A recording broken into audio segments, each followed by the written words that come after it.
Hello! This is the next episode na talagang pinag-aralan ko. Even if I already have a visa until 2029 here, sometimes I still think that with the documents that I've submitted before, baka nga na-refuse ako if yung officer ay ganun ka stricto. Okay.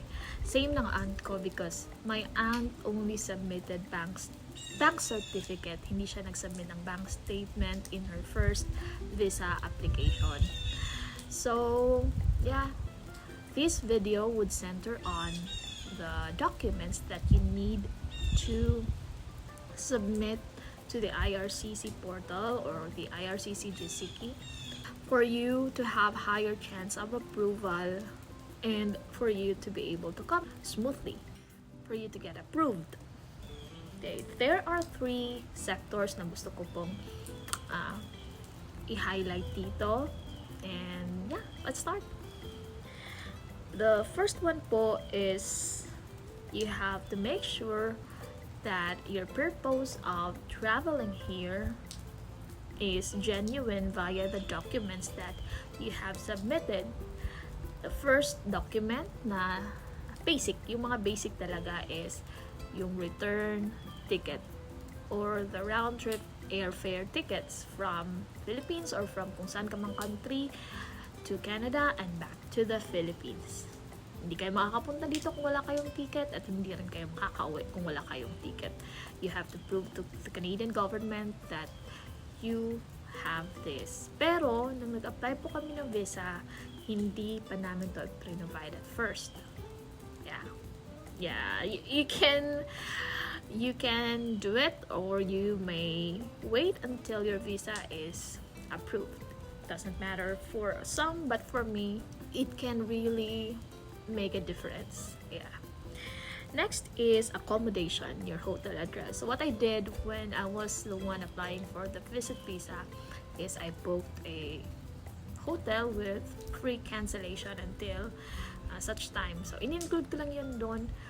Anyway, yun naman din yung advice ng isa sa mga agency na napagtanungan ko. So, I printed it out and attached it to my application.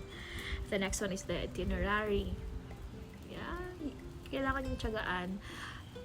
Add some specific details what you will do to the dates, but if hindi naman talaga ninyo forte yung magsulat, ayaw nyo magsulat ng marami, then just encode the place. Saan kayo pupunta on this day? Or a little notice on what you will do on those dates. It's up to you. But the itineraries that I have seen are day-to-day na mga activities. Hindi naman hourly, hindi naman nakaschedule na 8 hours a day, pero at least merong very short summary on what they will do for the particular date. Next, yeah, this is also a big one. Documents for family ties or home ties. Home ties. The stronger they are, the better. If you have properties in the Philippines, children in the Philippines, job in the Philippines, which is also a highlight for this vlog, then they would create a stronger impact to the Canadian government so as to prove or to let them think that you will really go back to where you came from. Okay?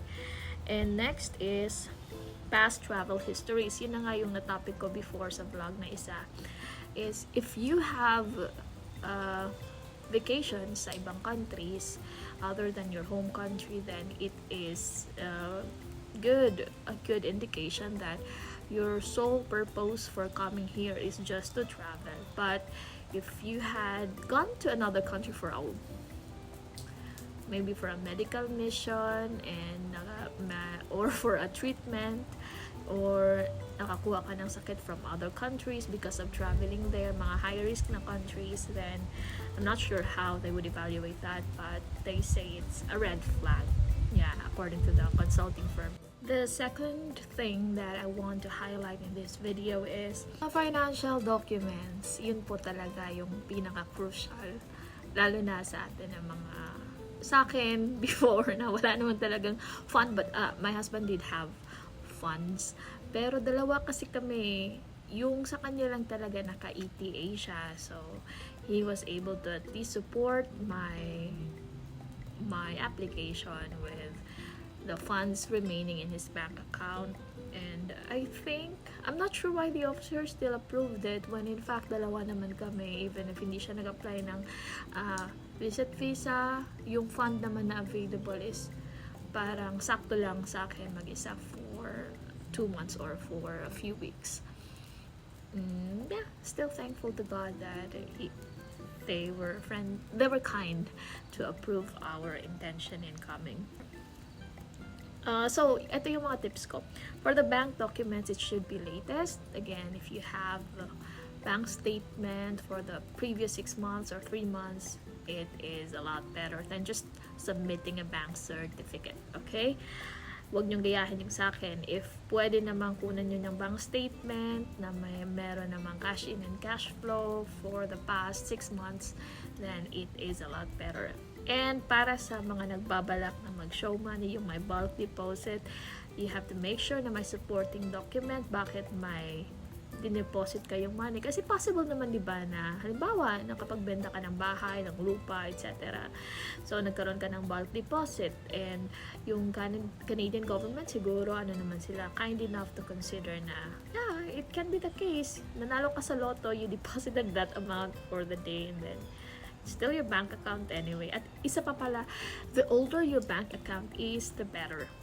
Just to prove them na yung bank account mo hindi mo lang inopen 6 months ago or a year ago. Okay. Next, other liquid funds. Kung meron kang mga investments na pwedeng i-liquidate agad-agad, meron kang mga stock, investments sa stock market, meron kang bonds, yung bond matagal ata yun ma-release, no? Depende ata if government or government naman talaga if anong institution, sa anong institution ka nag-invest. So, yung mga madali lang ma-liquidate na funds, like the stock market. From the stock market, I mean. Next is property valuation docs. Kung marami ka namang lupa, bahay, you can add them up. It would be stronger. Yeah, a stronger claim that you have enough funds. Might show them that you really have what it takes to come here as a tourist.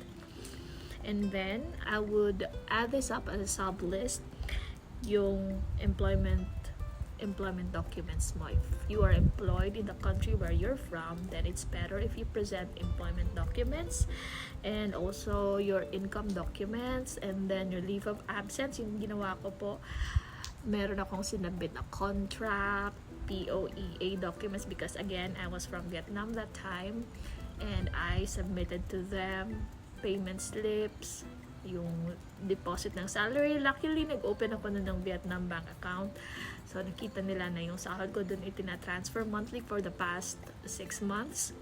And then, also, I had a leave of absence form. I let my supervisor sign it. And so, yun. Parang naging kampante ako sa documents na area. Tapos 5 years pa yung contract ko, so it was a big help. Yeah, I had a 5 years contract na may tatak, may seal ng Philippine Consulate. So I think that convinced Canada that to approve my visit visa application. And of course, if you are sponsored, then letter of sponsorship. So for the sponsorship part, medyo komplikado if yung sponsor mo might be not your immediate family member, might just be a boyfriend. Yeah, it's possible, pwede naman talaga yung boyfriend mo, hindi mo pa asawa, but I would have another video for that. Okay, so let's go down to the last on my list. Eto, dito, pupuhos mo lahat ng energy mo to explain to Canada. This is your parang cover letter ng pag-a-apply ng job application. Ito yung pinaka-cover letter mo to the Canadian Embassy or the Canadian government, proving or stating your reasons and mentioning the facts that you have documents to prove. Ito yung kailangan mong pagtuunan ng pansin after you have gathered all the documents. Kailangan you have to write it by heart. Yes, by heart, and you have to let the officer feel na genuine talaga yung pagpunta mo dito, or that you are telling the truth and nothing but the truth. And we have the very famous LOE, or your letter of explanation. Sinasabi ngang cover letter to, applying applying to come here to Canada. I think I will create a separate vlog for this, but for this one, I'll just say that just state the obvious. Mag-visit ka dito, yung mga famous tourists ay pupuntahan mo. Bakit ka mag-visit dito? You have to state your intentions straight, but at the same time plausible enough para yung government ay maniwala bakit Canada at hindi muna malalapit na countries like Australia or Korea or Japan, lalo na kung wala ka pang travel history to those first world countries as well, kasi yung Canada talaga is far from Asia. Bakit hindi US? Bakit dito? Okay, so those are the three things that I think are major, needs major planning before uploading to your GCK portal for visit visa application. So again, if you have more thoughts about this that might be helpful to our fellow Filipinos, you might comment down below. Also, if you have questions and you're curious about the documents that I have submitted, feel free to ask. I'm very much willing to entertain all your thoughts and questions. Thank you so much. I hope that I was able to assist you in your Canada journey, in your journey to become a visitor in Canada. I'll see you next time. Bye bye and God bless.